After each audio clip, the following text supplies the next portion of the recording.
The house smelled like rosemary and lemon, like Celeste always preferred when she was hosting.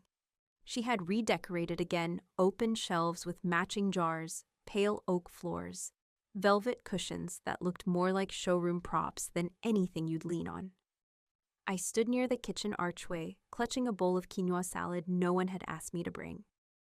Most of the guests were her friends from the city, loud sharp, the kind of women who smiled without warmth and drank white wine like it was water. I kept to the edges, careful not to seem needy, waiting until everyone had filled their plates before I made my way toward the buffet. Mom Celeste's voice cut through the music as I reached for the tongs. "Can you not touch the avocado platter yet?" "That's the clean side of the table." A few women chuckled. I pulled my hand back. Of course. Sorry, I scooped a little salad onto a small plate and stepped aside. I didn't want to embarrass her. I never did. I found an empty spot near the end of the long dining table near a window. The seat cushion was stiff and perfectly angled like everything else in the house. Will came over briefly, her cheeks sticky with frosting. "Grandma, I saved you a cupcake," she whispered, placing a blue frosted one on my plate. I smiled gently, brushing a strand of hair from her face, but she was already skipping back toward the playroom. I took one bite of salad and set my fork down. The moment unraveled so quickly I couldn't quite track it. I heard Celeste's heels first crossing the floor in sharp bursts, then her voice louder than necessary, slicing through the chatter. "Seriously, Mom, are you going to sit there like you live here?" she snapped, standing over me. "I asked you to use the patio chairs." I looked up at her. Her cheeks were flushed eyes glassy. I tried to respond, but she was already moving. She grabbed my plate Willis cupcake still on it and flung it toward the floor. Porcelain shattered across the hardwood bits of salad and frosting splattering my lap. "You nasty old woman," she shouted, trembling with fury. "Get out of my life." 20 faces turned toward us. Someone gasped. Someone else looked down at her shoes. I didn't say anything, not one word. Oliver, standing a few feet behind her, didn't either. He looked away, pretending to check his phone. I rose slowly, brushing what I could off my slacks, my hands shaking.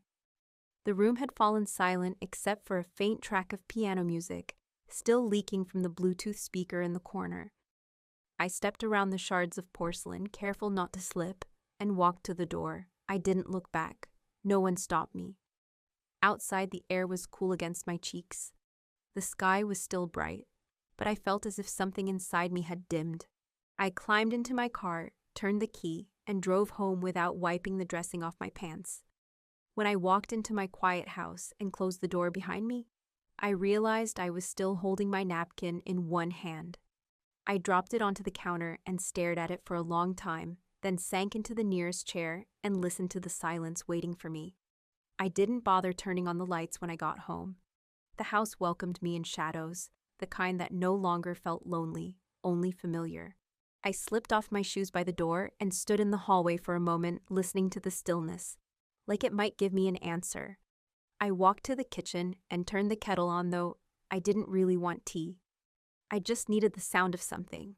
I sat at the table, the one with the small scratch from when Celeste dropped her juice box as a toddler. I had tried to fix it back then, rubbed it with oil and baking soda, like the internet suggested, but the mark stayed. I left it, a small memory carved into wood. The past came back easily in the quiet. I remembered Celeste in pigtail stubborn, even at 5, insisting she could make her own sandwich peanut butter smeared halfway to her elbow. I remembered the nights I rocked her to sleep while trying to finish nursing notes for the hospital. The years blurred together, me working double shifts, skipping meals, saying no to kind men who offered coffee or conversation. I always said my daughter came first, and she did. After Henry died, I thought the worst thing I'd ever endure had already happened. But I still had Celeste, and that meant I had a purpose. We survived, the two of us. Small birthdays with homemade cakes, Sunday nights with old movies and popcorn and mismatched bowls. This house, tiny a little drafty, was our whole world. I kept it together with second jobs and sheer will. I gave it to her on her wedding day, or at least I said I did. We sat right at this table when I slid the key across to her. "Your father would have wanted you to have it," I told her. She was glowing in love, starting a new chapter. I didn't tell her I hadn't filed any paperwork yet. I just wanted her to have a home. I thought that counted. My phone buzzed. A message from Celeste. You were dramatic. Maybe stay away until things cool off. I stared at the words. Not I'm sorry, not are you okay? Just that. The kettle clicked off. I didn't move to pour. I had always believed if I gave enough, she'd see me. If I stayed useful, she'd keep me close. But now I saw it clearly for the first time. I wasn't part of their family. I was a complication. I turned my phone face down and walked to the window. Across the yard, my neighbor's porch light flickered on. Somewhere beyond the glass, the past began shifting under me. And I didn't know yet how far it would go. Miriam didn't knock. She never did. She let herself in with the spare key I'd given her years ago, back when I was recovering from knee surgery and couldn't make it to the door fast enough. I heard the familiar creak of the hinges, then the soft clack of her heels against the tile. You've been quiet, she called from the entryway. I was still at the kitchen table, the same place I'd been since morning, though the daylight had shifted across the floor. I managed a weak smile as she walked in holding a paper bag and a thermos, like a nurse on a mission. I figured you hadn't eaten, she said, unloading soup and crackers onto the table. And don't say you're fine. You're wearing the same shirt as yesterday, and your plants are begging for water. I gave a tired shrug. I haven't had the energy. She poured the soup, sat across from me, then folded her hands in that way she always did when she was about to say something I wouldn't like. I saw the video, she said quietly. My stomach dropped. Someone filmed it. One of Celeste's friends posted it on her story. It's gone now, but not before it made the rounds. I closed my eyes. I watched my best friend stand there covered in food, while her own daughter humiliated her. And I watched you walk away like a guest, not a mother. Her voice wasn't angry, just devastated, maybe more than mine. You raised her, she went on softer now. But she's treating you like a stranger in your own life. When are you going to stop pretending this is normal? She's stressed, I said too quickly. Work the kids. Miriam leaned back in her chair and let out a breath. You always do that, excuse her. Diminish what hurts you. You'd never let anyone else treat you this way. I looked down at my hands. The skin was thinner now, lined and worn. They had held Celeste through nightmares, wiped fevers from her brow, written endless permission slips, and signed off on field trips. Those hands had packed lunches and birthday presents, and now they didn't even seem to belong at her table. I just want to be near the kids, I whispered. If I push too hard, she'll shut me out completely. Miriam reached for my wrist, gentle but firm. Then she already has the power, and she knows it. That night I dreamt of Celeste. We were back at the party, the same silence around us, the same eyes watching. She shouted at me again, but this time I didn't leave. I stood still, and when I opened my mouth, I heard my voice rise steady, unapologetic. When I woke, the echo of it lingered like something I hadn't heard in years. By Saturday, the walls in my house felt like they were closing in. Every room held reminders of a life I used to feel proud of.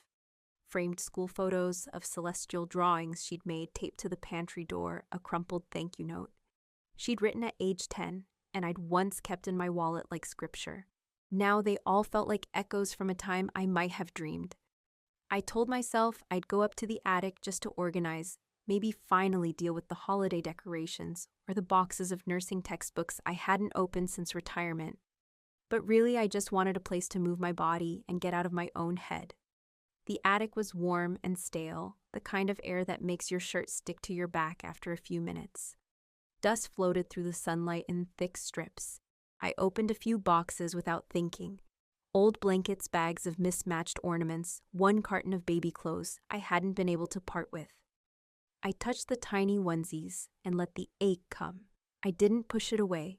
Near the back corner, tucked behind a broken chair and a box labeled Spring Cleaning 2004. I spotted a faded manila envelope bound with brittle rubber bands. I didn't recognize it at first. I sat on the floor and opened it, wiping my hands on my pants, before touching the contents. Inside were documents, deed records, tax forms, insurance statements. My name printed over and over the address. The house on Merrill Lane, the one Celeste now called hers, the one I had offered her and Oliver as a wedding gift. My throat tightened. I flipped through every page again, slower this time. Nowhere did it say I had transferred the deed because I hadn't. I remembered the day I handed Celeste the keys.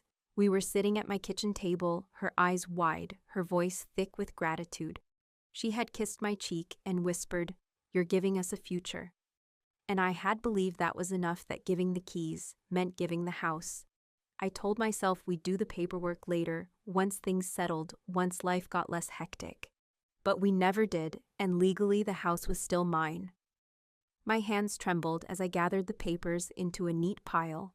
I sat there on the floor, back pressed to a plastic tub full of forgotten kitchenware, and stared at the document on top, my name, printed in black ink above the words, "Owner of Record." I had given her the home in spirit, but in fact, I still held it. I pressed my fingers to the floor, grounding myself, as if the attic might suddenly tilt beneath me. Something in my chest shifted. Not quite joy, not yet rage, just weight. A shift in gravity I hadn't expected. A door I didn't know still existed had creaked open. I climbed down the attic stairs with the envelope pressed to my chest. And I didn't yet know what I would do next. But when I reached the bottom step, I realized I was breathing differently, steadier, heavier, more awake. Sunday morning, just after I'd poured my coffee, there was a knock on the back door. Not many people came that way, unless they'd known me for years. I pulled it open to find Mr. Hale from next door, shifting from foot to foot, holding his worn cap in his hands like it had something to confess. "Morning, Evelyn," he said, not quite meeting my eyes. "Sorry to bother." I stepped aside. "You're not." He glanced over his shoulder, then cleared his throat. "I wasn't sure if I should say anything, but I've seen your daughter lately. Not here, near the Maple Street Cafe." I felt my chest tighten. "Go on, she's been there with a man, not her husband." He looked away, voice low. They weren't subtle. I sat my coffee down and nodded once, not trusting myself to speak. An hour later, I was parked 2 cars down from the cafe on Maple windows, up camera app open. I told myself I was there for confirmation, for facts, but truthfully, I already knew. Celeste walked out first, laughing too loudly. Her hand brushed against a man's chest, lingered longer than necessary. He was handsome, expensive-looking, the kind of man who seemed rehearsed in charm. They sat at a small table near the window, and when their hands met across the sugar packets, I took the first photo. I watched them sip their coffee, smile like new lovers. When they stood to leave, she adjusted his collar and kissed him quickly on the mouth.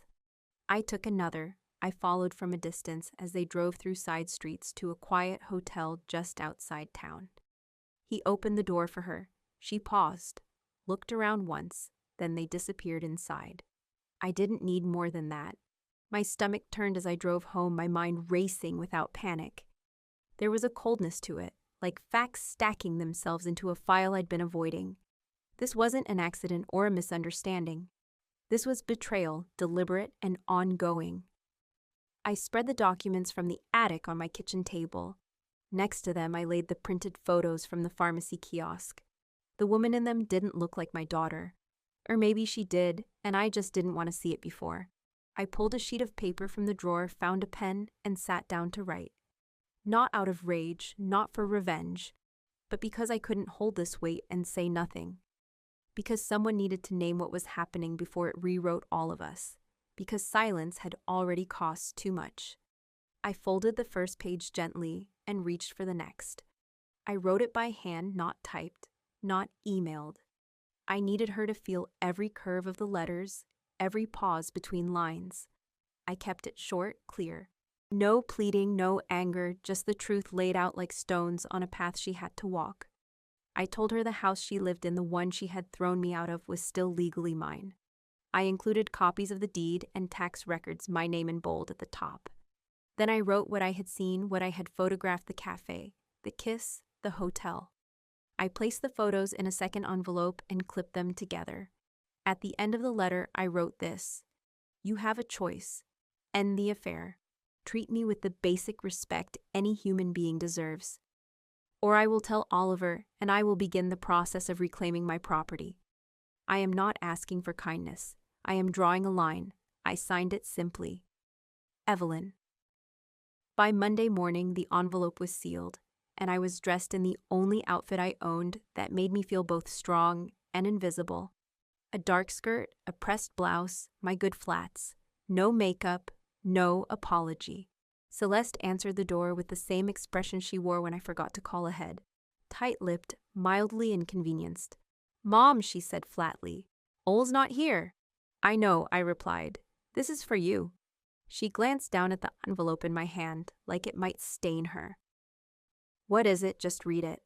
She didn't invite me in. I didn't ask. I stepped back from the threshold and waited. She opened the envelope right there, standing behind the half-closed door. Her fingers moved quickly at first, then slower. The paper crackled as she turned the second page. When she reached the deed copies, her mouth parted slightly. Her hands started to tremble. Then came the photos. She didn't speak. She didn't look at me. She just walked backward into the hallway and dropped into the chair by the stairs, the letter limp in her lap. "You're bluffing," she said finally, her voice smaller than I'd ever heard it. "This doesn't mean anything." I kept my tone even. "Check the title records." She blinked as if trying to process something her mind had no category for. "I won't beg to be part of your life anymore," I said. "But I also won't be erased." Celeste didn't answer. She stared at the papers like they were in a language she'd never learned.